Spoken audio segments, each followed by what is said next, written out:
हमारा देश फूले फले। यही वंदना है गुरु से बारंबार, हमारा देश फूले फले।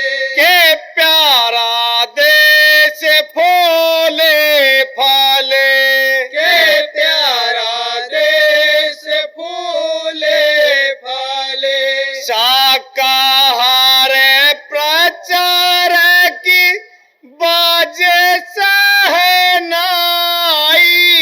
शाकाहार प्रचार की बाजे सहनाई। गूंज उठे ओ पवन बाग अमराई। गूंज उठे पवन बाग अमराई। बाहे मंद मंद चांदनी बायार, हमारा देश फूले फले। बाहे मंद मंद चांदनी बयार, हमारा देश फूले फले। ए प्यारा देश फूले फले। के प्यारा देश फूले फले। फूले पलासवन बाग अमराई। फूले पलासवन बाग अमराई। कोयल सुख पपिया की बोली सुहाई। कोके पपीहा की बोली सुहाई। एक तार में अनेक जानकार, हमारा देश फूले फले। एक तार में अनेक झनकार, हमारा देश फूले फले। के प्यारा देश फूले फले। के प्यारा देश फूले फले। नए वर्ष की नई भावना जगाओ। नए वर्ष की नई भावना जगाओ। प्रेम थाल लेके नई आरती सजाओ। प्रेम थाल लेके नई आरती सजाओ। मिले गुरु चरण कमलों का प्यार, हमारा देश फूले फले। मिले गुरु चरण कमलों का प्यार, हमारा देश फूले फले। के प्यारा देश फूले फले। के प्यारा देश फूले फले। मृदुल मोहिनी रूप गुरु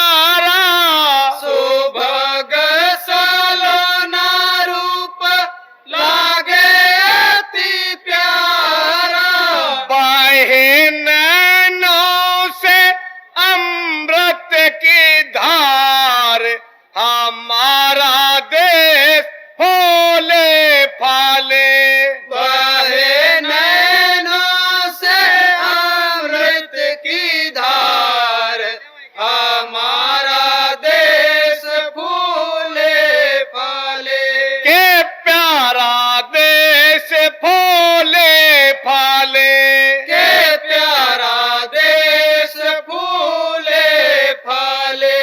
मिला है इशारा समय अच्छा नहीं है।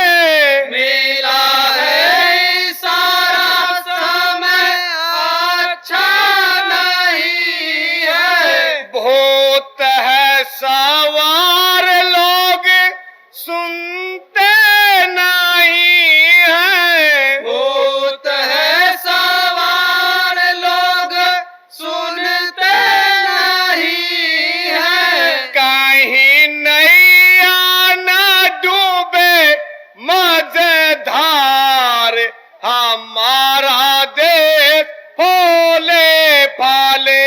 कहीं नैया ना डूबे मजेदार हमारा देश फूले फले।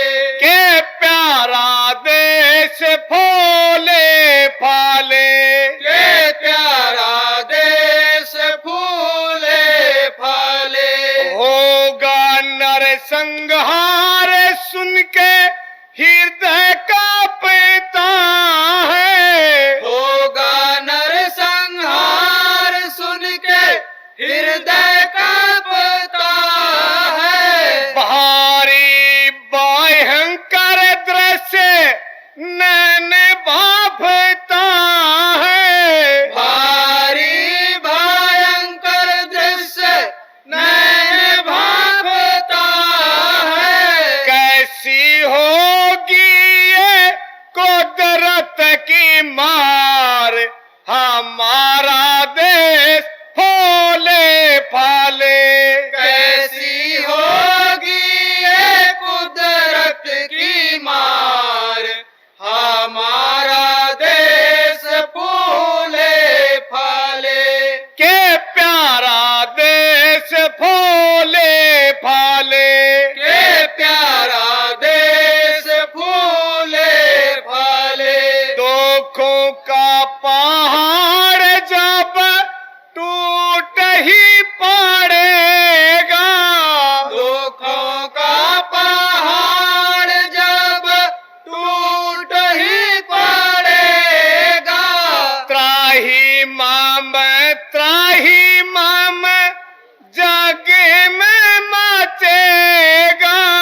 के निदान का विधान क्या होगा?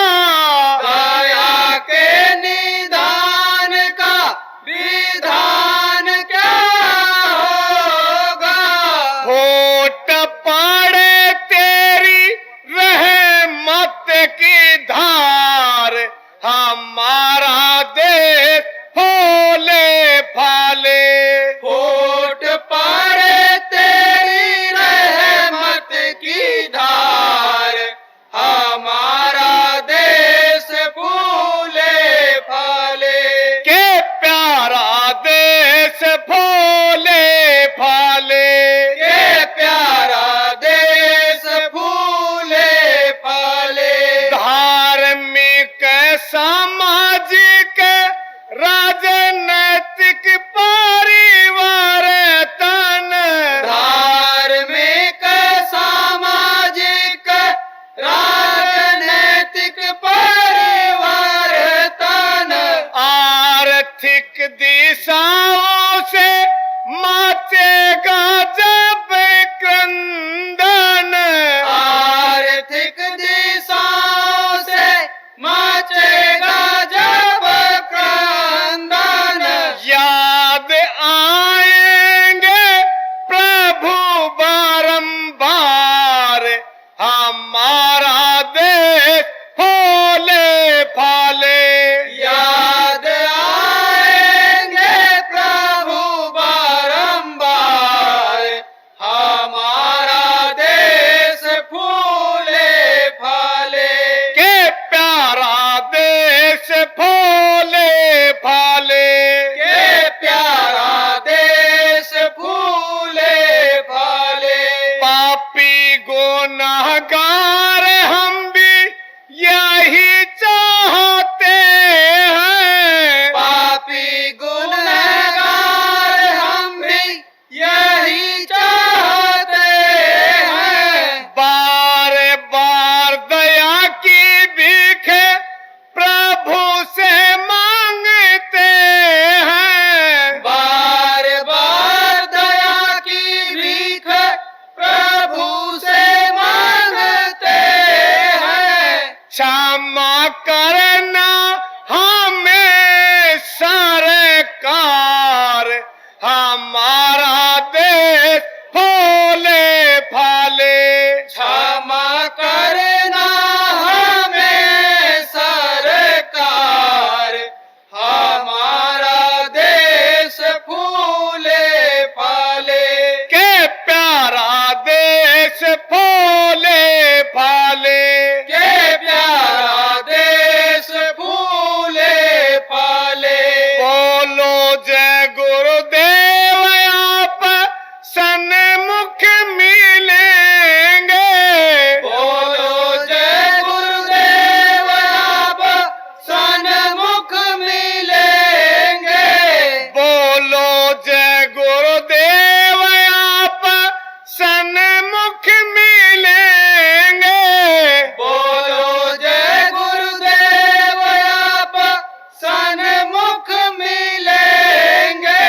रक्षा संभाल दुख दर्द सब हारेंगे।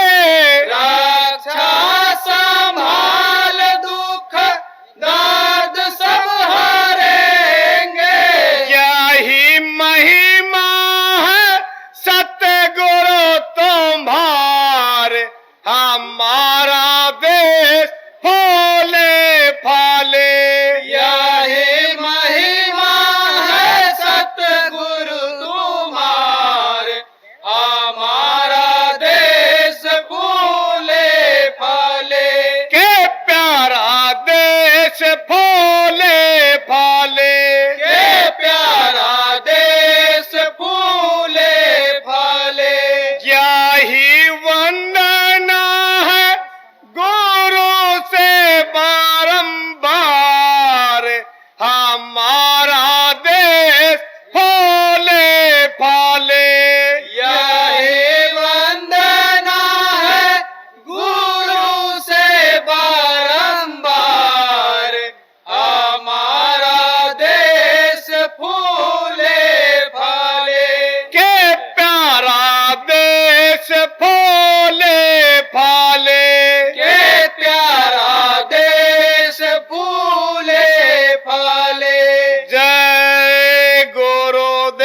जय गुरुदेव।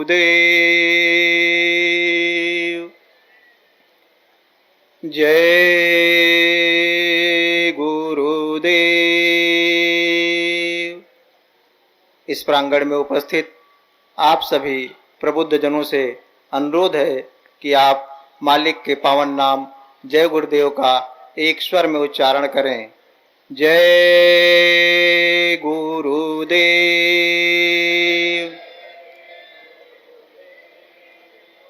शब्द रूप में विराजमान सर्वत्र स्मरणीय विश्वविख्यात संत बाबा जय गुरुदेव जी महाराज एवं वक्त के संसद गुरु बाबा उमाकांत जी महाराज के चरणों में कोटिशः प्रणाम करते हुए इस सभागार में उपस्थित आप सभी प्रबुद्ध जनों को सादर जय गुरुदेव। युग पुरुष बाबा जय गुरुदेव जी महाराज के 11वें वार्षिक भंडारे के उपलक्ष्य में बाबा जय गुरुदेव धर्म विकास संस्था उज्जैन एवं बाबा जय गुरुदेव शब्द योग विकास संस्था लखनऊ के संयुक्त तत्वावधान में दानवीर कर्ण की नगरी करनाल के मेहता फार्म्स में आज दिनांक 17 जून 2023 को आयोजित बुद्धिजीवी सम्मान समारोह में समाज के विभिन्न क्षेत्रों से पधारे आप सभी प्रबुद्ध जनों का हार्दिक स्वागत, अभिनंदन एवं वंदन है। यह हम सबके जीवन का अमूल्य समय है। इस कार्यक्रम में बाबा जय गुरुदेव धर्म विकास संस्था उज्जैन एवं बाबा जय गुरुदेव शब्द योग विकास संस्था लखनऊ के सम्मानित अध्यक्ष देश विदेश में घूम घूम कर लोक परलोक की जानकारी देने एवं जीते जी प्रभु प्राप्ति का रास्ता बताने वाले महापुरुष बाबा उमाकांत जी महाराज अति दया करके हम सबके बीच में मुख्य अतिथि के रूप में मंच पर विराजमान हैं। मैं आपके श्री चरणों में बार बार प्रणाम करता हूँ। लोगों के जीवन में लगातार बढ़ रही दुख तकलीफ, शारीरिक एवं मानसिक बीमारी को दूर करके खुशहाली लाने में समाज के विभिन्न क्षेत्रों से जुड़े आप सभी बुद्धिजीवियों की महत्वपूर्ण भूमिका है। पूज्य महाराज जी की दया एवं प्रेरणा से समाज के विभिन्न क्षेत्रों के विशिष्ट जन इस कार्यक्रम में एक साथ मौजूद हैं, जिसमें वीरता पुरस्कार प्राप्त जाबाज सैनिक, वीरांगनाएं, वीर माताएं, डॉक्टर्स, अधिवक्ता, चार्टर्ड अकाउंटेंट्स, व्यापारी, राजनीतिज्ञ एवं अन्य सम्मानित प्रबुद्ध जन सम्मिलित हैं।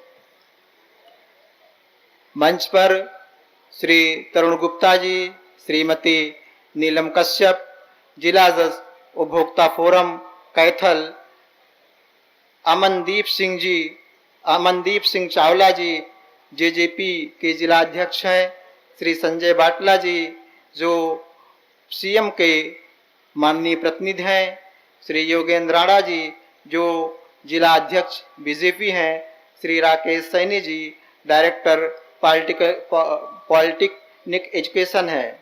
आप सब मंच पर विराजमान हैं। मैं आप सबका स्वागत करता हूं।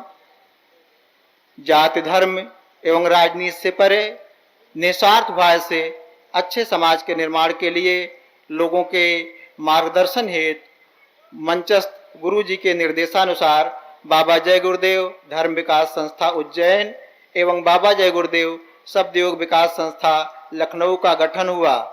इन संस्थाओं द्वारा जनहितकारी एवं जीव हितकारी कार्य लगातार किए जा रहे हैं। देश में विभिन्न स्थानों पर निःशुल्क अस्पताल चल रहे हैं। देश के प्रमुख धार्मिक केंद्रों श्री राम मंदिर निर्माण स्थल अयोध्या, सोमनाथ मंदिर, श्री जगन्नाथपुरी का मंदिर एवं अन्य स्थानों पर निःशुल्क भंडारे चल रहे हैं। शाकाहारी, सदाचारी, नशा मुक्त समाज के निर्माण हेतु जीव हत्या बंद करने, शराब न पीने के संदर्भ में जन जागरूकता अभियान लगातार चल रहे हैं।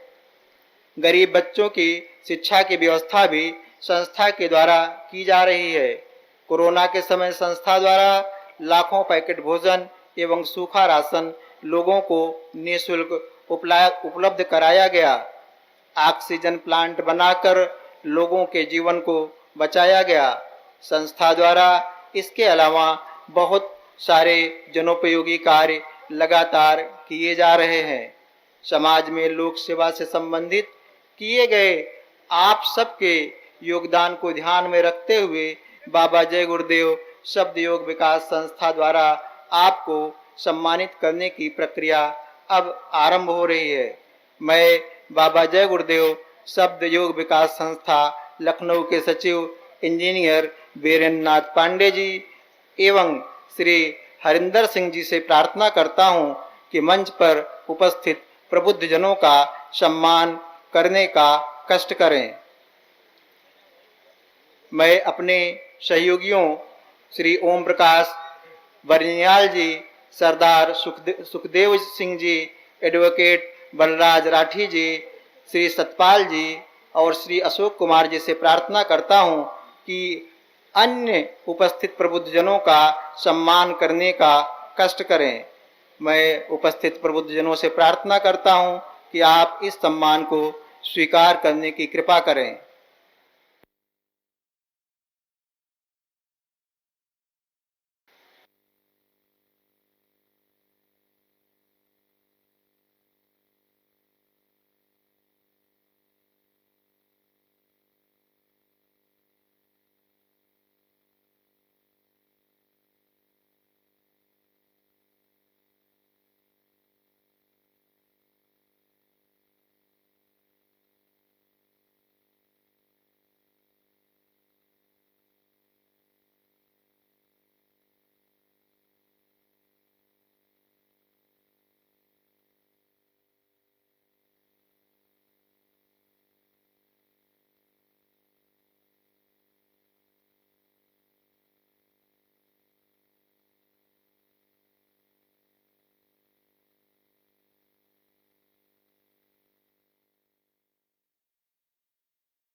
मैं अपनी गुरु बहनों श्रीमती शकीला देवी, श्रीमती पुष्पा देवी एवं श्रीमती संतोष देवी जी से प्रार्थना करता हूं कि वह प्रबुद्ध समुदाय से आई हुई हमारी बहनों का सम्मान करने का कष्ट करें।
सम्मान का क्रम लगभग पूर्ण हो चुका है। हम सब की ओर से मंच पर विराजमान परम पूज्य गुरु जी महाराज के सम्मान हेतु मैं एडवोकेट धर्मवीर सिंह जी से प्रार्थना करता हूँ। परम पूज्य गुरु महाराज जी से प्रार्थना है कि आप इस सम्मान को स्वीकार करने की महती कृपा करें।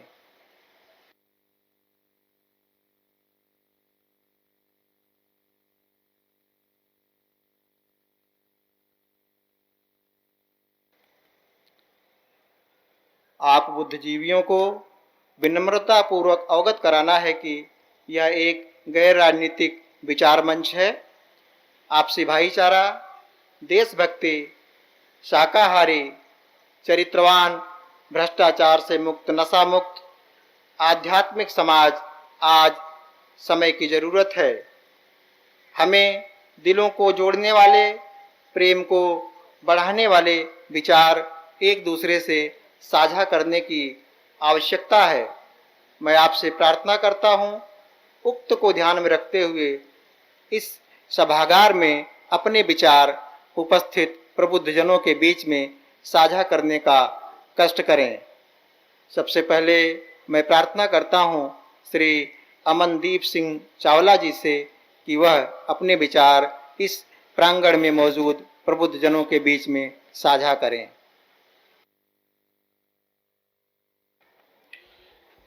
जय गुरुदेव। गुरुजी से इजाजत चाहूंगा 2 शब्द बोलने की। आप सब यहाँ पर आए, गुरुजी का सत्संग सुनने आए। सबसे पहले तो आप यहाँ पर पहुंचे, आपका बहुत बहुत धन्यवाद करता हूँ। मातृशक्ति को प्रणाम करता हूँ हाथ जोड़कर। आप यहाँ पर आए, बहुत बहुत धन्यवाद।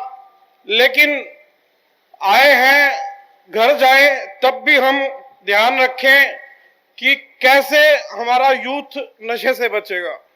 आज गली गली में नशा बिकता है लेकिन काबू नहीं होता। जितने पकड़ोगे उससे फालतू आज नशा बेचने वाले मिलते हैं। हम यूथ को कैसे बचाएं, ये हमारा एक काम है। युवा हमारा ठीक होगा तो हमारा देश बचेगा। हमारे देश में ये एक दीमक की तरह लग चुका है, इसे हमने संभालना है। वो कैसे संभालेंगे वो हमारी जिम्मेवारी है। आपसे बेनती करता हूं, सारे अच्छे परिवार बैठे हैं, अपना दसवंत निकालिए, अपने कार्यों से दसवंत निकालिए और वो किसी गरीब के मुंह में जाएगा, किसी मित्र को मिलेगा, किसी बीमार वाले को इलाज होगा। आपको वचन करता हूं, एक बार दसवंत निकाल के देखिए और उसको कार्य में लगाइए।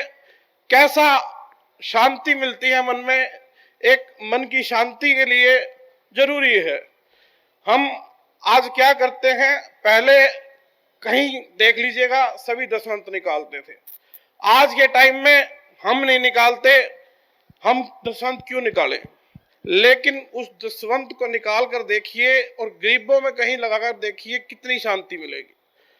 आप सब पधारे, सिर्फ यही कहूंगा, अपने देश को आगे लेकर चलिए। हमारा देश एक भक्ति वाला देश है। ऐसा कोई देश नहीं है जिसमें ऐसी भक्ति होती हो, ऐसी प्रार्थना मिलती हो, ऐसे गुरुओं के वचन मिलते हो। लेकिन हिंदुस्तान ऐसा है कि हमारे गुरुदेव जैसे हमें वचन देते हैं और हमें ज्ञान देते हैं। हम भाग्यशाली हैं कि हिंदुस्तान में पैदा हुए। एक हिंदुस्तान ऐसा देश है जिससे आज सारे देश डरते हैं।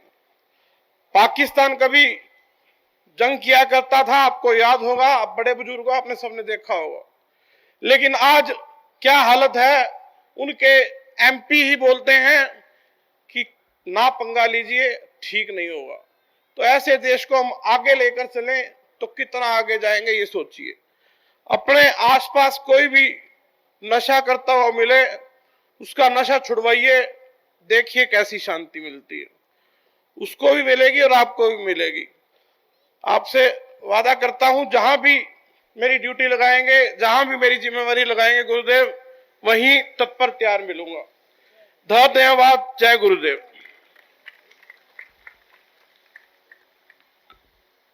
आपके विचार हम सबके लिए अनुकरणीय हैं। मैं आपका बहुत बहुत आभार प्रकट करता हूं।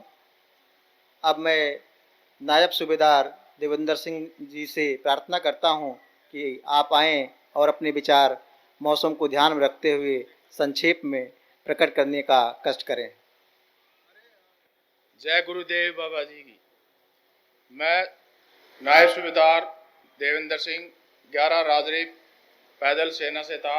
मेरे को उस सेना के अंदर अवार्ड दिया गया था और उस अवार्ड का भारतीय सेना ने मेरे को सम्मान दिया। उसी की वजह से मैं गुरुदेव बाबा जी को दर्शन प्राप्त हुए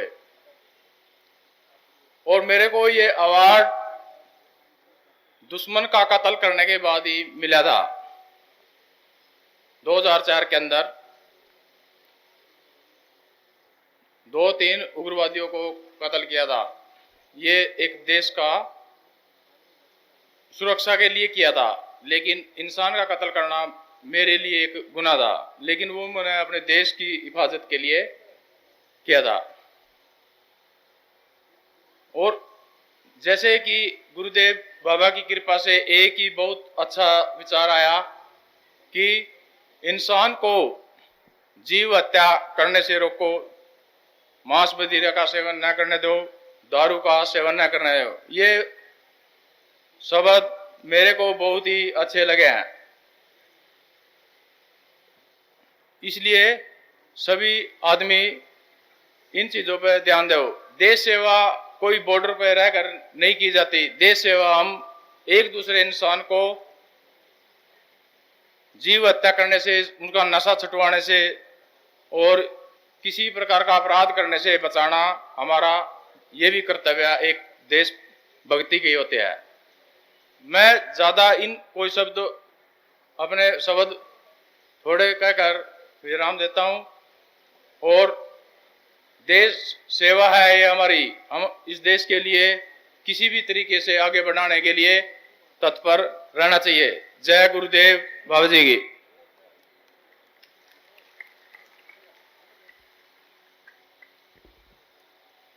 बहुत बहुत आभार देवेंद्र सिंह राणा जी। नशा नाश की जड़ है। नशा मुक्त अभियान चलाने वाले श्री संतोष पासवान जी से मेरी प्रार्थना है कि आप आएं और अपने विचार इस प्रबुद्ध जन संगोष्ठी में रखने का कष्ट करें। जय गुरुदेव। गद्दी पर आसीन पूजनीय गुरु जी और तमाम सभी अतिथिगण और आए यहाँ पर सभी श्रद्धालुओं का मेरा प्रणाम। मैं नशा मुक्त समाज आंदोलन अभियान कौशल का प्रदेश प्रभारी हूँ और मैं आपको बताना चाहूँगा, हमारे राष्ट्र संयोजक हमारे भारत सरकार में केंद्र राज्य मंत्री कौशल किशोर जी हैं, जिनके नेतृत्व में पूरे देश के अंदर हम लोगों नशा मुक्त अभियान आंदोलन का एक अच्छा संदेश हम लोग दे रहे हैं। हम सभी युवाओं को नशे की गर्त में जाने से रोकने के लिए एक संकल्प अभियान हम लोग चला रहे हैं। और मैं बताना चाहूँगा, हरियाणा प्रदेश के अंदर हम लोगों ने पिछले 2 सालों से नशा मुक्त अभियान कौशल का के अंतर्गत 5 करोड़ युवाओं को हम लोग नशा न करने की संकल्प दिलवा चुके हैं। मैं बताना चाहूँगा, करनाल के अंदर अनाज मंडी में 10,000 युवाओं को माननीय मुख्यमंत्री हरियाणा के द्वारा और हमारे आदरणीय कौशल किशोर जी की उपस्थिति में 10,000 युवाओं को हमने करनाल की पावन धरती पर हमने युवाओं को संकल्प दिलाने का काम किया। पूरे हरियाणा के अंदर हिसार के अंदर विश्वविद्यालय में हम लोगों ने 10,000 युवाओं को संकल्प दिलाया। सिरसा CDLU यूनिवर्सिटी के अंदर हम लोगों ने 10,000 युवाओं युवतियों को संकल्प दिलाया। कुरुक्षेत्र विश्वविद्यालय के अंदर हम लोगों ने 10,000 से अधिक युवाओं को संकल्प दिलाने का काम किया। इसी कड़ी में हम लोग एक हरियाणा प्रदेश को नशा मुक्त प्रदेश बनाने के लिए इस अभियान को हम जोरों शोरों से चला रहे हैं। आज नशा, जैसे कि हमारे कुछ साथी बता गए, नशा किस तरीके से हमारे युवाओं को खोखला करता जा रहा है। युवा हमारे देश की रीढ़ की हड्डी है। अगर टूट गई तो हमारा देश आगे नहीं चल पाएगा। तो मैं ज्यादा ना समय लेते हुए यही बोलना चाहूंगा कि जो यहाँ साथी यहाँ पर आए हैं, यहाँ बैठे श्रद्धालु बैठे हैं, पूजनीय गुरु जी के आशीर्वाद से आप सभी भी संकल्प लेके जाएं यहाँ से कि आप सभी अपने परिवार को, आस पड़ोस मोहल्लों के लोगों को नशा करने से रोकेंगे और नशा न करने का संकल्प दिलवाने का काम करेंगे। और मैं गुजारिश भी करना चाहूंगा कि यहाँ पे जितनी भी ऑर्गेनाइजिंग कमेटी है कि आप यहाँ सभी आए श्रद्धालुओं को संकल्प दिला के जरूर भेजें कि हम भविष्य में कभी नशा नहीं करेंगे। और मैं ज्यादा ना समय लेते हुए मैं हमारे आदरणीय डीवी सिंह जी का और तमाम सभी कमेटी का इस सम्मान के लिए बहुत धन्यवाद करता हूं। जय हिंद, जय भारत। आपके विचार एवं कार्य हम सबके लिए अनुकरणीय हैं और हमारे भीतर नई ऊर्जा का संचार करते हैं। यह हम सबका सौभाग्य है। हम सबके बीच वक्त के विलक्षण महापुरुष परम पूज्य गुरु जी महाराज मंच पर विराजमान हैं। परम पूज्य गुरु महाराज के चरणों में मैं विनम्र प्रार्थना निवेदित करता हूँ, अति कृपा करके हम सबके कल्याण हेतु आशीर्वचन प्रदान करने की प्रार्थना स्वीकार करने की महती कृपा करें।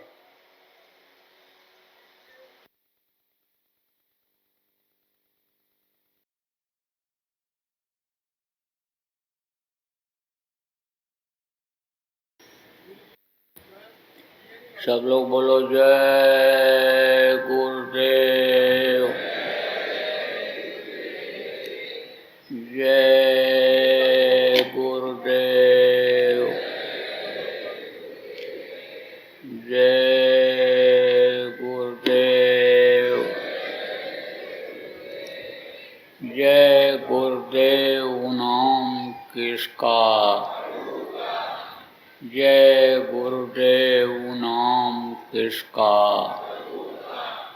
प्रभु का पावन नाम,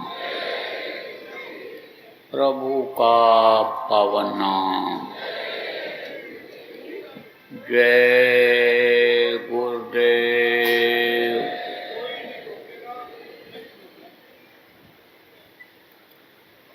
सर्वसमर्थ सर्वत्र अस्मरणीय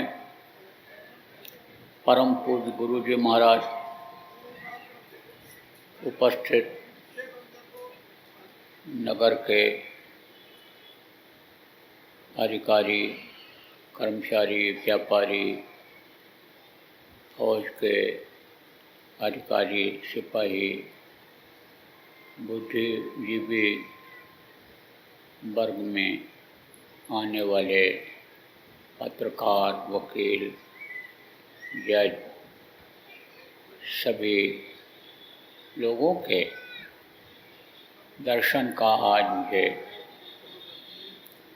17 जून 2023 को रात्रि वेला में अवसर मिला, मेरा सौभाग्य है। आप लोगों को देख करके खुशी हुई। किस बात की खुशी? कि आप लोग अच्छा काम कर रहे हैं, लोगों को सुधारने का, लोगों को सुख शांति दिलाने का, लोगों के शरीर की रक्षा का, लोगों के शरीर को चलाने के लिए सामान की आपूर्ति का काम कर रहे हैं। इसलिए आपको देखकर खुशी हुई।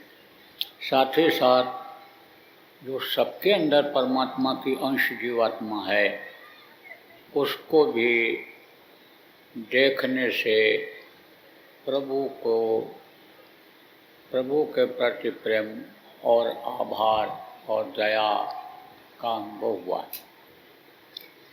आज जिनके 11वें वार्षिक भंडारे के उपलक्ष्य में सम्मान भोज का आयोजन हमारे प्रेमियों ने किया है, वक्त के विलक्षण महापुरुष अपने जो बाबा जय गुरुदेव जी महाराज के नाम से जाने जाते हैं, वो थे। उन्होंने जीवों के लिए बहुत कुछ किया। समाज सुधार में भी उनका योगदान रहा और जीवात्माओं के कल्याण में भी उनका काफ़ी योगदान रहा है। संत महात्मा की भूमि यह भारत देश कहा जाता है। आध्यात्म की बेल यहीं से फैली और पूरे विश्व में गई। आध्यात्मिक विज्ञान जो हमारे ऋषि मुनि योगी योगेश्वर और संतों ने लोगों को दिया सिखाया, उससे आज विदेश के लोग सम्मान प्राप्त कर रहे हैं, भौतिक जीवन में तरक्की कर रहे हैं। लेकिन वो आध्यात्म आज ख़त्म होता सा दिखाई पड़ रहा है। आप बुद्धिजीवी हैं अपने अपने तौर तरीके से ही सही, लेकिन वो पुरानी संस्कृति अगर आज आप लाने के लिए प्रयास करेंगे तो पुनः वो आ सकती है। एक समय ऐसा था कि काश्तकार अपने खेत में खड़ा होकर हाथ जोड़कर पानी मांगता था, बादल बरस जाते थे। वीर तरकश से तीर निकाल करके धनुष पे चढ़ा करके मारता, दुश्मन को मार करके तरकश में तीर फेराती थी। एक समय वो था कि हनुमान जी जैसे संजीवनी बूटी लेने के लिए जब जाने को हुआ तो उड़ करके गए थे, पहाड़ उठाने को हुआ तो उन्होंने गरिमा शक्ति महिमा शक्ति को प्रकट किया और पूरा पहाड़ उठा करके लेकर के आए थे। तो यह अणुमा गणमा महिमा लगमा सिद्धियाँ काम धेन कल्प वृक्ष ये सब कुछ मौजूद हैं, लेकिन इनको अगर लाया जाए और जल पृथ्वी अग्नि वायु और आकाश को खुश किया जाए, समय पर जाड़ा समय पर गर्मी समय पर बरसात होने लग जाए, तो ये जो लोगों की खाने की रहने की ये जो समस्याएं हैं ये दूर हो जाएं। देखिए एक समय ऐसा था कि अल्प मृत्यु नहीं कौनो पीरा, सब सुंदर सब बिरु शरीरा, सब सुंदर शरीर में थे। दैहिक दैविक भौतिक तापा, किसी को कोई भी तरह का तकलीफ रोग नहीं था, और जब समय पूरा होता था तब दुनिया छोड़ करके लोग जाते थे। लेकिन अकाल मृत्यु जग माही व्यापै, प्रजा बहुत मरे, अकाल मृत्यु बहुत हो रही है। आप देखिए अस्पतालों में देखिए कि मरीजों की संख्या बढ़ती चली जा रही है। कारण क्या है? कारण यही है कि लोगों का खान पान गलत हो गया, विचार भावनाएं गलत हो गई, चोरी डकैती, आप समझिए आगजनी, आप समझिए कि अपहरण बलात्कार, जो भारतीय संस्कृति में अवैध है वो सब बढ़ता चला जा रहा है। ये सर्वविदित हो गया कि खून के बेमेल होने की वजह से ही ये तरह तरह की बीमारियां आ रही हैं। खान पान गलत होने की वजह से ये जो जानवर बनाए गए इनको खाने के लिए, आदमी उनको खाने लग गया, कीड़े पैदा होने की वजह से तरह तरह की बीमारियां आ गईं और उससे लोग ग्रसित हो रहे हैं। चाहे बुढ़ा आदमी हो, कमज़ोर शरीर हो जाए, उस पर भी असर आ रहा है और जवानों पर भी इसका असर आ रहा है। तो इसके बारे में भी कुछ सब लोगों को मिल कर के सोच करके योजना बनानी चाहिए कि जिससे ये शरीर निरोगी रहे, काया निरोगी रहे। शरीर जब स्वस्थ रहेगा तब चाहे दुनिया की दौलत इकट्ठा करना हो, मान सम्मान इकट्ठा करना हो, कोई भौतिक काम करना हो, तरक्की करना हो, या आध्यात्मिक काम करना हो, रूहों को निजात दिलाना हो, ये आत्मा का कल्याण करना हो, शरीर की स्वस्थता आवश्यक है। देखिए आदमी होश में नहीं रह जाता है, कोई काम कर सकता है। मदहोशी क्यों आई? यही कि ज़रूरत से ज़्यादा जब अंदर में नशे की चीज़ पहुंच जाती है तब समझो मदहोश हो जाता है। नशा तो वैसे अन्न में भी होता है, हर खाने पीने में होता है, लेकिन उसका मैदा आदमी का बर्दाश्त कर लेता है। लेकिन ये नशीली गोलियाँ, नशीली जड़ी बूटियाँ और ये शराब जैसा बुद्धिनाशक नशा जब से लोग सेवन करने लग गए तब से देखिए अपराध और भ्रष्टाचार ये बढ़ता चला जा रहा है। भ्रष्टाचार और अपराध की जननी यही मांस और शराब है। इसको अगर लोग छोड़ दें, इसको अगर बंद कर दिया जाए तो 50% अपराध और भ्रष्टाचार अभी ख़त्म हो जाएगा। नशे में देखो जवान मस्त पड़े हैं, कैसे भारत के राम बन पाएंगे, कैसे कृष्ण बन पाएंगे, कैसे भगत सिंह, चंद्रशेखर, अशफाक उल्लाह खां, राजेंद्र राठी बन पाएंगे, कैसे ऋषि मुनि, योगी योगेश्वर, महात्मा संत बन पाएंगे, इस पर विचार करने की ज़रूरत है। अभी हमारे संतोष पासवान जी ने कहा कि हम लोग इतने इतने लोगों को नशा मुक्त का संकल्प दिला दिए हैं, लेकिन अब यह है कि बगीचा तो ये लोग लगा रहे हैं, लेकिन रखवाली अगर नहीं की जाएगी तो फिर नशेड़ी को नशेड़ी मिल जाएंगे, तो वो फिर से समझो कि पीने खाने लग जाएंगे। सबकी ड्यूटी बनती है, देश के जितने भी जिम्मेदार हैं सबकी ये ड्यूटी बनती है कि अपने अपने स्तर से लोगों को समझाएं, छुड़ाएं, जो छोड़ दिए हैं उनकी फिर आदत न बन जाए, इसलिए ये सबका कर्तव्य बनता है। देखिए, जिनका नाम लिया, जिनके नेतृत्व में ये हमारे टीम को लेकर के पासवान जी अभियान चला रहे हैं। कौशल किशोर जी केंद्रीय मंत्री हैं। अभी लखनऊ में लोकतंत्र सेनानी और बुद्धिजीवियों का सम्मेलन हुआ था, वो हमारे पास आए थे। 10 और 11 तारीख को था, लेकिन उनको कहीं गुजरात जाना था, ड्यूटी लग गई थी, तो 9 को ही मेरे पास आए। पहले कोई परिचय नहीं था। जब मुलाकात हुई सबसे पहले ही उन्होंने कहा मैं नशा मुक्ति का अभियान चला रहा हूँ और उसमें आपके सहयोग की ज़रूरत है। आपके लोग ऐसे हैं कि जो मेहनती हैं, इस अभियान में तेज़ी ला सकते हैं। हमने उनसे कहा भाई हमारा भी तो यही काम है। पहले ही वो सब बात अपनी कहने लग गए कि मेरा लड़का नशे का आदी हो गया और मैंने बहुत प्रयास किया उसको बचाने का। बोले शादी ब्याह भी मैंने उसका कर दिया, लेकिन उसके अंदर सुधार नहीं आया। परिणाम यह हुआ कि लड़का मेरा ख़त्म हो गया, नशा ही उसको पी गया, नशा ही खा गया। अब आप ये सोचिए कि उन्होंने इस बात को कहा और बोले तब से मैं लगातार, मेरी विधायक पत्नी, उनकी पत्नी भी विधायक हैं उत्तर प्रदेश में इलाहाबाद से, तो समझो ये सब लोग पूरा परिवार लग गए। ये जो है टीम इन्होंने बना लिया। अब ये आपको बात क्यों बता रहा हूँ, इसलिए कि उनके सामने जो समस्या आई वही कल आपके सामने भी आ सकती है। ये जितने बैठे हैं सबके सामने आ सकती है। तो जड़ को ही क्यों न ख़त्म किया जाए, इसके लिए एक ठोस योजना बने। एक ठोस योजना जब बन जाएगी और सब लोग अपनी अपनी ड्यूटी जब महसूस करने लग जाएंगे और सब लोगों का साथ जब हो जाएगा, तो नशा मुक्त भारत का जो सपना है लोगों का वो पूरा हो जाएगा। आप समझिए कि बुद्धि ही अगर खराब हो जाए तो आदमी कोई क्या काम कर सकता है। देखिए, माँ बहन की पहचान अगर इस भारत देश से लोगों के आंखों से ख़त्म हो जाए तो इस भारत देश का क्या होगा।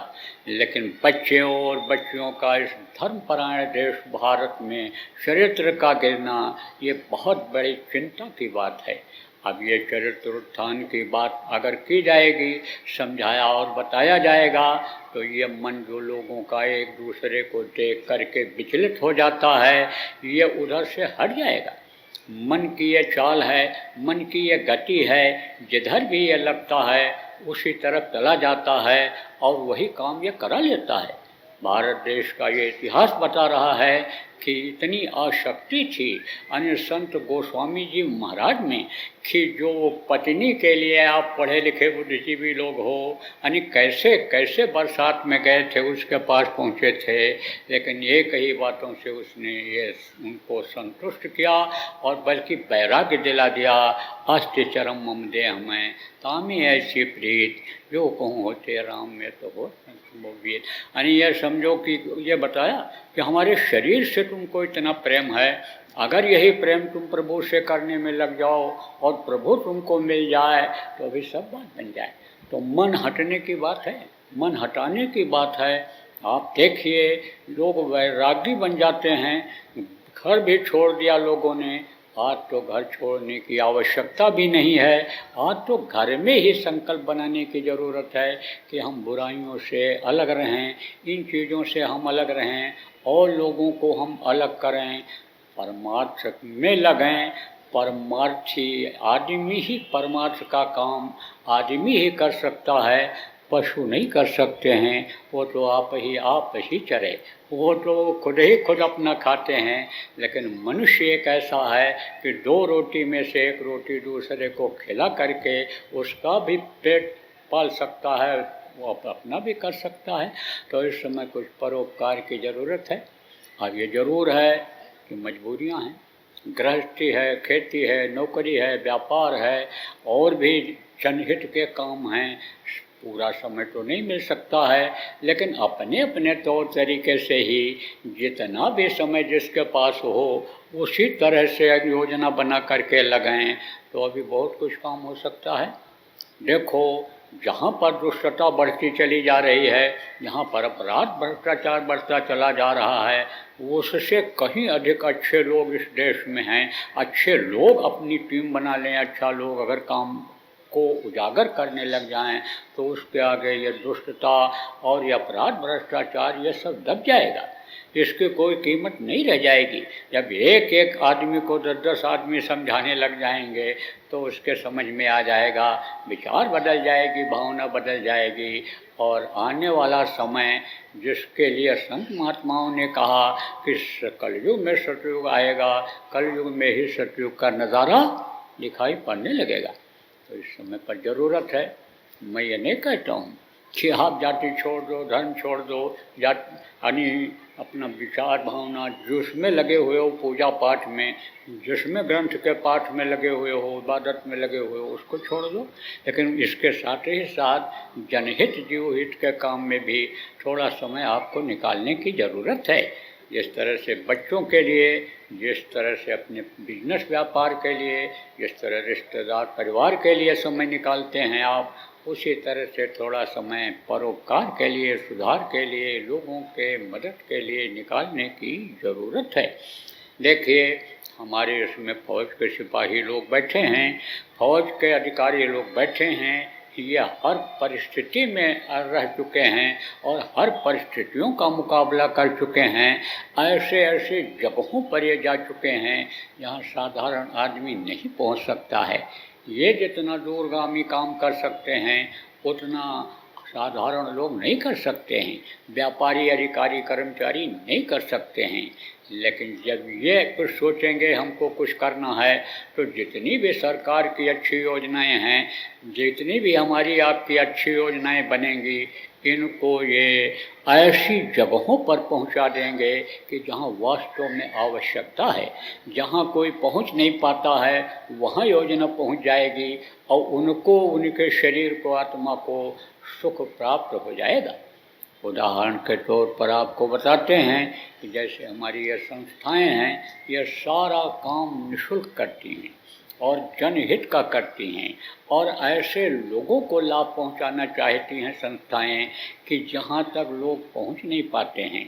तो ये हर साल अनेक कंबल बंटवाते हैं, टोपा बंटवाते हैं, जर्सी बंटवाते हैं, प्रेमी सहयोग करके इकट्ठा करके ये सब काम करते हैं। तो हमसे बोले कि भाई बांटा जाएगा, कैसे किया जाए? हमने बताया ऐसी जगहों पर जाओ जहाँ कोई पहुँच नहीं पाता है। बांटते तो बहुत लोग हैं, किसको बांट देते हैं? नियम बनाए हुए हैं कि संस्था की तरफ से या अपने व्यापार में से निकाल करके करेंगे। भावना तो है परोपकार की, सेवा की भावना तो है, करते तो हैं, लेकिन वास्तव में जिनको मिलना चाहिए नहीं मिल पाता है। ड्राइवरों को मिल जाता है, चौकीदार को मिल जाता है, स्वीपर को मिल जाता है, हर साल मिलता है, जल्दी वो खराब होने वाला नहीं होता है। तो वो क्या करते हैं, ज़मीन पर बिछाते हैं, बिस्तर बिछाते हैं, ओढ़ने वाले बेचारे ठिठुरते रहते हैं, जहाँ तक नहीं पहुँच पाता है। तो हमने कहा वहाँ तक जाओ, रात को जा करके, और देखा लोगों ने झोपड़ियों में उनके कुछ है ही नहीं। मैं खुद गया हूँ, जगह जगह गया हूँ। गुरु महाराज के दया से ऐसे जगहों पर पैदल चल करके 4-4 किलोमीटर, 3-3 किलोमीटर गया हूँ कि पूछा तो बोले यहाँ तक कोई पहुँच ही नहीं पाता है, आते ही नहीं लोग। तो वहाँ पहुँचे, देखा बेचारे कैसे लेटे हुए हैं। बताया लोगों ने कि नीचे बोरा लगाएं और ऊपर से पुआल, पलारी जिसको कहते हैं, धान का पानी जो डंठल होता है उसको डाले हुए हैं, उसके नीचे वो ठंडी गुजार रहे हैं। जगह जगह करके उनको उड़ाया, एक की जगह दो दो कंबल उनके ऊपर डाला। तो वास्तव में उन तक पहुंचने की ज़रूरत है। हमारे बीच में डॉक्टर लोग बैठे हुए हैं, अगर यही संकल्प बनावें कि भाई एक दिन की हम छुट्टी में जन सेवा करेंगे, हम ऐसे जगहों पर जा कर के दवा का वितरण करेंगे कि जहाँ पर लोग पहुँच नहीं पाते हैं। शहरों में तो जगह जगह सरकारी इंतजाम है, एम्बुलेंस घूमती रहती हैं, ऐसे जगहों पर एम्बुलेंस लेकर के हम जाएँ पहुँचावें कि जहाँ वास्तव में ज़रूरत है, जिनके पास धन भी नहीं है, जिनके पास बदन में बीमारी से शक्ति भी नहीं रह गई, उनके पास तक उसको पहुँचावें। ऐसी योजना अगर बनावें तो उनका जो आशीर्वाद मिलेगा, धन दौलत और मान प्रतिष्ठा बढ़ाने में मदद मिल जाएगी, नाम भी हो जाएगा और काम भी हो जाएगा। और ये अच्छे कर्म जो होंगे, इन कर्मों का फायदा भजन में मिल जाएगा, इनका अपने जीवात्मा के कल्याण में मिल जाएगा। तो ऐसी योजना की ज़रूरत है। हम तो और हमारी संस्था और हमारे ये छोटे छोटे लोग, ये जो प्रेमी हैं, ये तो सब ये काम करते रहते हैं। लेकिन कहा गया है कि 10 आदमी का लठ और 1 आदमी का बोझा होता है। अगर 10 आदमी लगेंगे इसी में, जगह जगह अगर इसी में लग जाएंगे, तो हमारी आपकी जो प्रेमियों की जो अभिलाषा है, इच्छा है कि भाई जन सेवा किया जाए, तो वो काम पूरा हो जाएगा। देखिए, खिलाना उसको चाहिए कि जिससे अपना कोई स्वार्थ न हो। रिश्तेदार को खिला दिया जाए, शादी ब्याह में अपने लड़की लड़का के खर्च कर दिया जाए, तो उसमें आदमी को स्वार्थ रहता है। हम जाएंगे इनके यहाँ, हमको भी खिलाएंगे, हमारा नाम होगा, हमने 10 तरह का खिलाया। लेकिन ऐसों को खिलाया जाए जिसको ज़रूरत है, और उससे कभी अपेक्षा न रहे कि यह हमको खिलाएगा, और वो खिला भी नहीं पाएगा, इतनी गरीबी है उसको, ऐसे को खिलाया जाए, तो वो वास्तव में परमार्थी काम होगा। तो इस समय पर इस चीज़ की ज़रूरत है। सब लोग मिलकर के योजना बनावें, सब लोग एक साथ मिलकर के अगर काम करें, सारा भेदभाव भूल करके, सारी पार्टी का कि ये इस पार्टी में हम उस पार्टी में हैं, ये भेदभाव बोल दें, जाति पाति का, भाषावाद का, भाई भतीजावाद का, ये जो जहर है, इसको उतार करके सब कुछ भूल करके अगर सेवा भाव बना करके, देश सेवा भाव बना करके, जन सेवा भाव बना करके, देशभक्ति का वो पाठ पढ़ाने का लक्ष्य बना करके अगर सब लोग आगे बढ़ें, तो अभी बहुत जल्दी यानी ये रामकृष्ण जैसी भूमि बन जाए, ये गुरु गोविंद सिंह, ये जो रामदास जी और अर्जुन देव जी महाराज, नानक जी जैसी ये भूमि अभी बन जाए, और वही दृश्य और वही नज़ारा जो ग्रंथों में लिखा हुआ है, वो सब अभी दिखाई पड़ने लग जाए। तो भारत देश धर्मपरायण देश है, रहा है और आगे रहेगा। लेकिन इसका मान सम्मान प्रतिष्ठा बनाए रखना ये अपना परम धर्म है। इसलिए हम आज आप बुद्धिजीवियों से ये निवेदन करते हैं, प्रार्थना करते हैं, आरजू करते हैं कि आप इसके लिए विचार करिए, योजना बनाइए और लागू करिए। हम और हमारे ये छोटे छोटे प्रेमी ये इसमें सहयोग करेंगे, हम आपके साथ हैं। हम देशभक्ति का पाठ पढ़ाना चाहते हैं, मानव भक्ति का पाठ पढ़ाना चाहते हैं, सत्य, अहिंसा, परोपकार और सेवा रूपी धर्म की हम पुनर्स्थापना करना चाहते हैं। हम इस जीवात्मा के कल्याण का काम करना चाहते हैं जो हमारे गुरु महाराज किया करते थे। इस शरीर को चलाने वाली जो शक्ति जीवात्मा है, परमात्मा की अंश है, इसको वहाँ परमात्मा तक पहुँचाना, इस मनुष्य शरीर के अंदर देवी देवताओं का दर्शन करना, इस मनुष्य शरीर के अंदर अनहद वेद वाणी, कलमा, खुदाई, आवाज़, गिरा और गुरुवाणी सुनना, यानी ये मनुष्य का परम कर्तव्य है, फर्ज है, और इसी काम के लिए ये मनुष्य शरीर मिला है। तो हम चाहते हैं कि वो भी काम होने लग जाए, आध्यात्मिक विद्या का ज्ञान हो जाए। यहाँ दुनिया की सारी विद्या खत्म होती है, आध्यात्म विद्या की शुरुआत होती है। जहाँ दुनिया की का सारा धन खत्म होता है, आध्यात्मिक धन की प्राप्ति होती है, तो वो भी लोगों को प्राप्त होने लग जाए। और ये शरीर का समय जब तक रहे, आदमी सुखी रहे, जो लोग पुत्र परिवार या जो भी जुड़े हुए हैं शरीर से जिनका रिश्ता है वो लोग भी सुखी रहें और ये देश जिसमें हम रहते हैं ये देश भी सुखी रहे और ये धरती सरसब्ज रहे। सोने की चिड़िया कहने वाला देश जो रहा है वो रहे, हम ये भी चाहते हैं। तो गुरु महाराज हमारे बहुत से लोगों को बहुत तरह का रास्ता, बहुत तरह की बातें सिखाए। कितने गरीबों की गरीबी दूर किया, कितने दुखियों का दुख दूर किया, कितने लोगों को जो परेशानी मानसिक थी दूर किया। हर तरह से कष्ट यानी शरीर का तो उन्होंने निवारण का रास्ता बताया और किया, लेकिन आत्मा का भी कल्याण किया।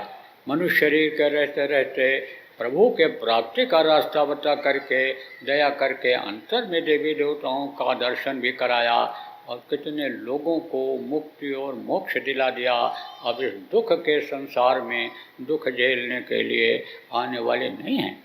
तो संतों की यह परंपरा रही है कि जब जाने लगे हैं तो किसी न किसी को यह काम सौंप करके गए हैं। मैं तो नाचीज गुरु महाराज के पास जब पहुंचा था कुछ नहीं जानता था, लेकिन मुँह खोए बाचाल पंग चढ़ें गिरवर गान। गुरु की जब दया हो जाती है तो गुरु ने आज आपके सामने कुछ कहने, निवेदन करने, प्रार्थना करने के लायक बनाया। तो मुझको जो काम वो बता करके गए हैं, देश विदेश में जा कर के मैं उस काम को करने में भी लगा हुआ हूँ। जनहित का भी काम जो हो सकता है करता हूँ। मेरी भी उम्र हो गई 74 साल की, लेकिन लगातार अपने लक्ष्य की तरफ आगे बढ़ रहा हूँ। अब आप जैसे बुद्धिजीवी, आप जैसे जवान बच्चों जो इसमें आप सुन रहे हो आवाज़ को, अगर साथ दे दोगे तो काम जल्दी हो जाएगा। बगैर विनाश के काम हो जाएगा, बगैर मार काट के काम हो जाएगा, बगैर तेज तलवार के काम हो जाएगा, वैचारिक क्रांति के द्वारा काम हो जाएगा, विचारों में परिवर्तन ला करके काम करवा दिया जाएगा। बस थोड़े से सहयोग की आवश्यकता है। तो आप लोग योजना बनाइए, बुद्धिजीवी हैं, योजना कोई बनाता है, लागू कोई करता है। आप समझो उसी तरह से योजना बनाइए और लागू करिए। जो लागू करने में सहयोग कर सकते हैं वो सहयोग करें, और जो आप समझो योजना बना सकते हैं योजना बनाइए। प्रेम की जगह बनाइए। मुख्य रूप से आप ये समझिए कि फरकेबाजी नहीं होनी चाहिए, एक दूसरे को नीचा दिखाने की कोशिश नहीं होनी चाहिए। ये चीज़ें मैं देख रहा हूँ बहुत समझो कि बढ़ता चला जा रहा है। जहाँ पर अच्छे लोगों में मनमुटाव और तिफरका फैलता चला जा रहा है, वहीं पर देखो दुष्ट लोग अपने घनिष्ठता बढ़ाते चले जा रहे हैं एक दूसरे से, और एक दूसरे के अंदर प्रेम की जगह बनाते चले जा रहे हैं। किसका असर है? कलयुग का असर है। लेकिन रहना तो कलयुग में ही है हमको आपको।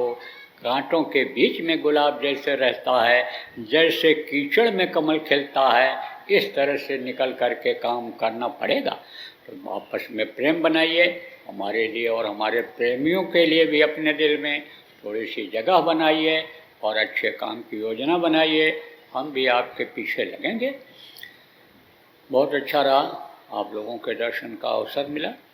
आप समझिए कि वक्त का नाम होता है। चलते चलाते आपको थोड़ा सा बस बता देना चाहता हूँ जय गुरुदेव नाम के बारे में। वक्त का नाम, वक्त का डॉक्टर, वक्त का वैद्य, वक्त के गुरु की ज़रूरत होती है, और इन्हीं से काम होता है, इन्हीं से रोग ठीक होता है, इन्हीं से भौतिक विद्या का ज्ञान होता है, इन्हीं से आध्यात्मिक विद्या का ज्ञान होता है, और नाम से रक्षा होती है। नाम को पकड़ करके सूरत को, जीवात्मा को सचखंड पहुंचाया जा सकता है। तो आप ये समझो वक्त की ज़रूरत होती है। तो नाम वो तो जो जिज्ञास होते हैं, और उसका जो कार्यक्रम होता है सत्संग का, जैसे अभी हुआ था बताया गया है, तो वो तो तभी मिलता है।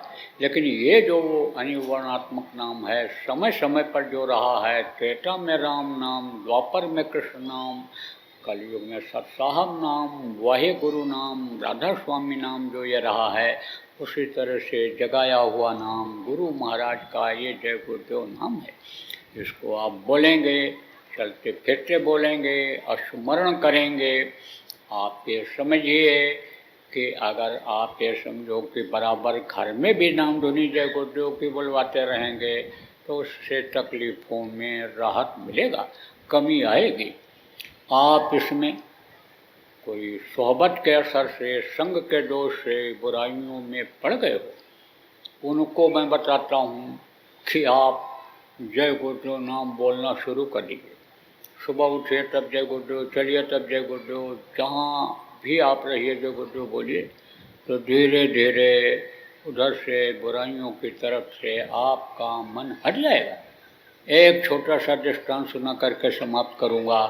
एक महात्मा जी के पास एक आदमी पहुँचा, उपदेश सुना, प्रभावित तो हुआ, लेकिन कहा महाराज आपने तो मेरा दिल जीत लिया, दिल में जगह आपके प्रति बन गई, आपके लिए तो मैं आपका मुरीद हो गया, लेकिन महाराज मेरे अंदर जो ये बुराइयां हैं इनको मैं नहीं छोड़ पाऊंगा।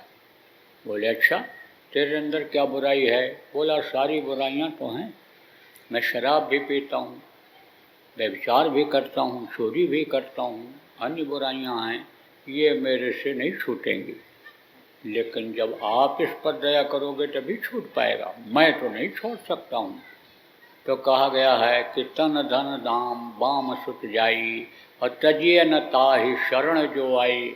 जो शरण में आ जाता है उसको तजा नहीं जाता है, अपना लिया जाता है। दीन बंधु दीनानाथ करीब परोर होते हैं, क्योंकि जो संत आते हैं सबसे पहले अपनी आत्मा को ही जगाते हैं और प्रभु की शक्ति अपने अंदर लाते हैं, तभी उस शरीर की वाणी की कीमत बढ़ती है, तभी उन बातों का असर होता है। तो वो तो दयाल होते ही हैं। तो बोले अच्छा तो मेरी एक बात मानेगा? बोले मानूंगा। कहा मेरे सामने तो तू शराब नहीं पिएगा? नहीं पीऊँगा। मेरे सामने चोरी तो नहीं करेगा? नहीं करूँगा। व्यभिचार तो नहीं करेगा? नहीं करूँगा। आपके सामने तो नहीं करूँगा। सोचा कहाँ तक पीछे लगे रहेंगे। जब वहाँ से निकला तो बोला चलो थोड़ा पी लें, उसके बाद तब फिर आगे बढ़ें। गया दुकान पर, देखा पीछे से कि बाबा जी बैठे हुए हैं, गुरु जी बैठे हुए हैं। बोला अरे यह भी पीते हैं? हाथी का दांत जैसे दिखावे का अलग होता है ऐसे हैं ये। चलो ठीक है, इनके सामने जब वादा किया है तो कैसे अब हम इनके सामने पिएंगे। आगे बढ़ गया, गया वहाँ जहाँ जाता था नाच गाना देखने के लिए, कोठे के ऊपर, छत के ऊपर औरत के पास, वहाँ जब पहुँचा तो वहाँ भी देखा पीछे की तरफ से वहाँ भी बैठे हुए हैं। और बोले यहाँ भी आते हैं, यहाँ भी आते हैं, और कोई इनसे कर्म नहीं छूटा है। चलो अब इनके सामने जब वादा किया है तो कैसे जाएं।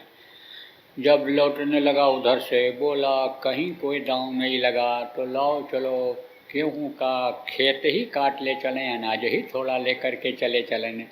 तो देखा वहाँ भी मेड़ पर बैठे हुए हैं, रखवाली कर रहे हैं खेत की। और बोले खेत की रखवाली कर रहे हैं कि कटाई कर रहे हैं? गेहूँ हिलते हुए देखा, पता चला कोई काट रहा है। बोले चोरी भी करते हैं, कोई कुकर्म बाकी नहीं है। अब वो प्रतिशोध में आ गया, जिसको रिएक्शन कहते हैं, और फिर पहुंचा आश्रम पर। बोला अब इनकी खबर मैं लेता हूँ। देखा गुरुजी पड़े हुए सो रहे हैं। जो वहाँ पहरे वाले थे उनसे पूछा गुरुजी कब आए? उसने कहा गए कहाँ कि कब आए? अरे बोले मैंने अपनी आँखों से देखा, कई जगह इनको देखा। अरे कहा चुप रहो, मूर्ख हो तुम। डांट लगाया, सोचा कहीं ये पीटने न लग जाएं, रात में आया हूँ, चोर है। बैठा रह गया। सुबह जब उठे तो गुरुजी को प्रणाम किया। उन्होंने कहा बच्चा सुबह सुबह आ गए। बोले गुरुजी मन में हमारे शंका है, पहले हमारी शंका का समाधान कर दो, हमारे प्रश्न का उत्तर दे दो, उसके बाद तब मैं आपको बताऊंगा कुछ। बोले बताओ क्या है? कहा ये कहता है पहरेदार कि गुरुजी कहीं गए ही नहीं और मैंने आपको कई जगह देखा, तो इसमें सच क्या है? उन्होंने कहा दोनों बात सच है। तुमने हमको देखा जगह जगह, 3-4 जगह देखा? बोले हाँ देखा। कहा कि यह भी सच कह रहा है, क्योंकि जब से इस शरीर को मैंने लटाया तब से मैं करवट भी नहीं बदला, तो यह भी सच कह रहा है। तब वो समझ गया कि इनकी वाणी की शक्ति जो थी इनकी शक्ति हमको वहाँ दिखाई पड़ी, पावर दिखाई पड़ा, और उससे हमारे अंदर परिवर्तन आया और फिर चरणों पर गिर पड़ा। कहा अब सब बुराइयां आपके चरणों में समर्पित करता हूँ, आपको दक्षिणा के रूप में पहले देता हूँ, अब हमको अपना लीजिए। और ये गंदगी जो हमारे अंदर कर्मों की आई है, इस अंतःकरण को आप अपने ज्ञान अग्नि के द्वारा जलाइए, अपने निर्मल जल के द्वारा जलाइए, जिसके लिए कहा गया दुबिया वो मर जाएगा, चादर लीजिए धोए, चादर लीजिए धोए वही वो बहुत पुरानी, चल सतगुरु के घाट बहे जा निर्मल पानी। तो हमारी अंतरात्मा को धोइए, और जैसा आप कहते हैं कि अंतर में जब सफाई हो जाती है और राम नाम रूपी मणि रख दी जाती है, तो उसके उजाले से अंदर और बाहर दोनों उजाला हो जाता है मणि से। तो अब हमको उस चीज़ की ज़रूरत है। तो कहने का मतलब यह है कि बहाना होता है, तरह तरह से जो इस अभियान को चलाने में लगे हुए हैं, समझाते हैं, सुनाते हैं, संभाल करते रहते हैं, कार्यक्रम आयोजित करते रहते हैं, लोगों को बुलाते रहते हैं, तब ये जो आदतें हैं पड़ गई हैं, इनमें सुधार आता है। तो कुछ न कुछ परमार्थ का काम आप सब लोगों को ले लेना चाहिए, अपने अपने तौर तरीके से ही कुछ न कुछ करते रहने की ज़रूरत है। तो मैं तो आग्रह कर सकता हूँ, निवेदन कर सकता हूँ, ज़्यादा समय आपका नहीं लूँगा, आपके भोजन में विलम्ब होगा, लेकिन फिर कभी आप दर्शन देते रहिएगा। आप कभी खबर लगे हम इधर आ रहे हैं, दर्शन दीजिएगा। कभी मौका मिलता ही रहेगा जीवन में, या मिलने जुलने का जब बनेगा, प्रेम मोहब्बत अंदर से होगा, तो एक दूसरे से मुलाकात भेंट हो जाया करेगी। तो अंत में हम आपसे क्षमा चाहेंगे, मेरे कहने में आप सुनने में अगर कोई आपको खराब लगा हो तो आप माफ़ करिएगा। बोलिए जय गुरुदेव। चलते चलाते विश्वास के साथ आपको कहता हूँ कि जय गुरुदेव नाम बोल करके कुछ दिन देख लीजिए, और नामधनी जैसा मैं बोलता हूँ बोल करके और बोलवा करके सुबह शाम परिवार वालों को देखिए, कितना आपको अच्छा महसूस होता है, शांति महसूस होती है, सुख का अनुभव होता है। बोलिए जय गुरुदेव, जय गुरुदेव, जय गुरुदेव, जय गुरुदेव, जय जय गुरुदेव।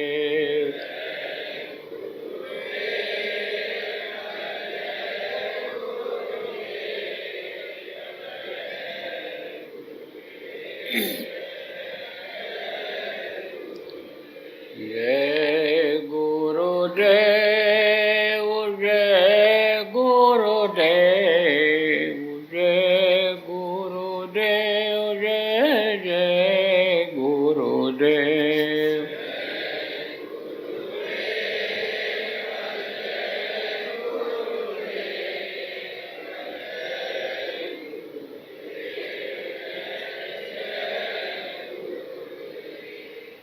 आप लोग जो लोग प्रेमी आए हो सत्संग सुनने के लिए इस कार्यक्रम में, कल सुबह थोड़ी देर का ध्यान भजन का हो जाएगा। उसके बाद में 10 बजे से लोकतंत्र सेनानी सम्मान समारोह होगा। लोकतंत्र सेनानी कौन है, क्या हैं, इसको सब लोगों को मालूम नहीं है। इनका नाम खत्म होता सा चला जा रहा था। हमारे गुरु महाराज भी लोकतंत्र सेनानी थे, और गुरु के दया से मुझे भी उनके साथ आपातकाल में, इमरजेंसी में जेल जाने का मौका मिला था, और हमारे बहुत से प्रेमी उस समय गए थे। तो इन लोगों ने, हमारे प्रेमी ने योजना बनाई कि इनको सम्मानित किया जाए। सम्मान का कार्यक्रम आयोजित है। आप बुद्धिजीवी भी लोग, नगर के लोग और लोग जो हैं उसमें आना चाहेंगे, तो उनको भी कुछ लगेगा कि हमारे साथ ये लोग हैं, और हम कुछ इनके साथ भी मिल कर के कर सकते हैं, सेवा कर सकते हैं, तो अच्छा रहेगा। बोलिए जय गुरुदेव।